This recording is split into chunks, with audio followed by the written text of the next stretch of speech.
Seven sisters নানা অভ্যন্তরীণ ও বহিরাগত ইস্যুতে হাতছাড়া হয়ে যায় কিনা এ নিয়ে ভারতের উৎকণ্ঠা দিন দিন বেড়েই চলেছে। এদিকে শিলিগুড়ি করিডোর দিয়ে বহু আগে থেকেই তেমন কোনো সুবিধা করতে পারছিল না ভারত সরকার, ফলে বাংলাদেশ ছিল তার একমাত্র নির্ভরতার জায়গা। ভারতের সেভেন সিস্টার্স অঞ্চলের সঙ্গে মূল ভূখণ্ডের সংযোগ সংকটে পড়েছে। বাংলাদেশে তেমন কোনো সুবিধা করতে না পারায় এবার মিয়ানমার হয়ে সমুদ্রপথে যোগাযোগ পথ নির্মাণ করতে যাচ্ছে ভারত। ভারতের national highways and infrastructure development corporation limited NHIDCL এর একজন ঊর্ধ্বতন কর্মকর্তা দ্য ইন্ডিয়ান এক্সপ্রেসকে এ তথ্য জানিয়েছেন। গত মার্চ মাসে চীনের বেইজিং সফরের সময় বাংলাদেশের অন্তর্বর্তীকালীন সরকারের প্রধান উপদেষ্টা ড মোহাম্মদ ইউনুস বলেন, ভারতের উত্তর পূর্ব অঞ্চলটি ভূবেষ্টিত বা ঘিরে থাকা অবস্থায় রয়েছে। তিনি আরও বলেন, এই অঞ্চলের জন্য বাংলাদেশের ভৌগোলিক অবস্থানই একমাত্র সমুদ্র পথে প্রবেশের সুযোগ করে দেয়, ফলে ঢাকা এই অঞ্চলের জন্য সমুদ্রপথের একমাত্র অভিভাবক।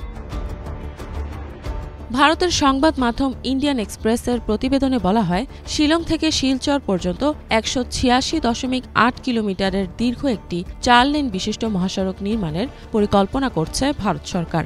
এই সড়কটি জাতীয় মহাসড়ক NH6 এর অংশ হিসেবে তৈরি হবে। শিলং থেকে শুরু হয়ে এটি যাবে 5 গ্রাম পর্যন্ত। প্রকল্পটি চালু হলে শিলং থেকে শিলচরের যাত্রাপথ 8.5 ঘণ্টা থেকে কমে 5 ঘণ্টায় নেমে আসবে। সরকারের লক্ষ্য 2030 সালের মধ্যে এই মহাসড়ক নির্মাণের কাজ সম্পন্ন করা।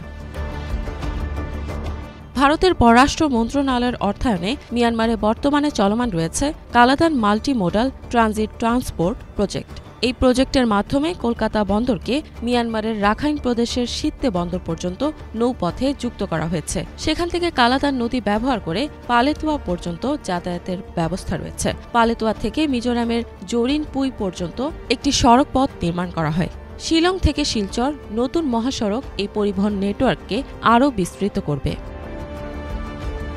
ইন্ডিয়ান এক্সপ্রেসকে NHIDCL এর এক ঊর্ধ্বতন কর্মকর্তা জানান, শিলচরকে মিজোরাম, ত্রিপুরা, মণিপুর ও আসামের বরাক উপত্যকার প্রধান প্রবেশদ্বার হিসেবে বিবেচনা করা হয়। তিনি আরও বলেন, বাংলাদেশকে ছাড়াই কালাদান প্রজেক্টের মাধ্যমে এখন বিশাখাপত্তনম ও কলকাতা থেকে সরাসরি পণ্য উত্তর পূর্বাঞ্চলে পাঠানো সম্ভব হবে।